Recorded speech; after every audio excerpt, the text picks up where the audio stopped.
Hello and welcome for Flash MBA. I'm Andrew Hupert and this is Flashpoints. Today we're looking at how to profile negotiators based on their style. And we're going to start by looking at the competitive style. There's you. You've got an upcoming negotiation and you've got to decide what your negotiating style will be. Your style decision should be an analytic process. It's based on two factors. How much you care about the outcome for yourself and how much you care about the outcome for your counterparty.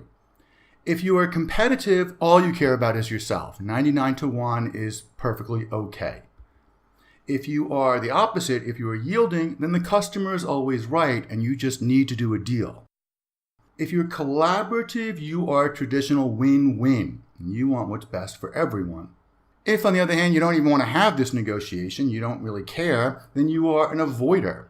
And in the middle is the compromiser. Compromise is a great place to end up, but a terrible place to begin. So who's likely to be a competitive negotiator?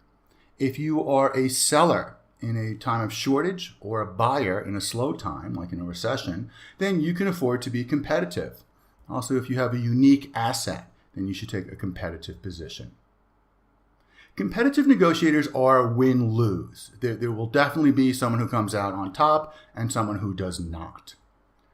So let's profile this type of negotiator, the competitor, aka the shark. This type of negotiator tends to be win-lose. He does very well in transactional bargaining. He feels he has power in this negotiation. His negotiating and his bargaining tend to be very transactional. He's not really looking for a long-term relationship. And you go into this knowing that a conflict is definitely possible. If you are the shark, your best practices are to be competitive but not scary. You want to look out for the 3 C's of negotiating, which is crazy, you don't seem to be rational, cutthroat, where you seem to be overly competitive and you don't care about him at all, or clueless, where you simply don't know the market and you are just going out making unreasonable demands because you don't know any better. If you are going to play the role of the shark, there are a couple of things to look out for. The first danger is what I call the cuddly pirate syndrome.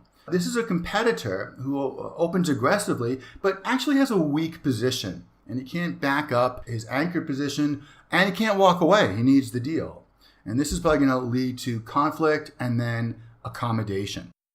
The second big risk is what I call the angry panda.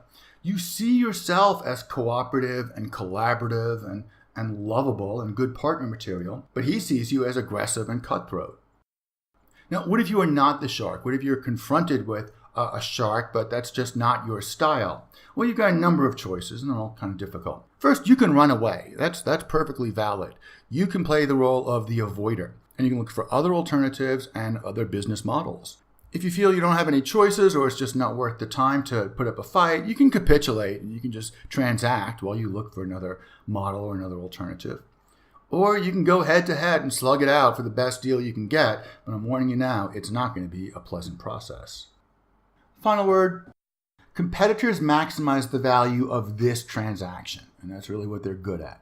They tend to have a lot of trouble building and maintaining longer-term relationships. Competitive positions can quickly lead to long-term conflict. Thanks very much. For Flash MBA, I'm Andrew Hupert. This has been Flash Notes on competitive negotiators. I look forward to talking to you again soon.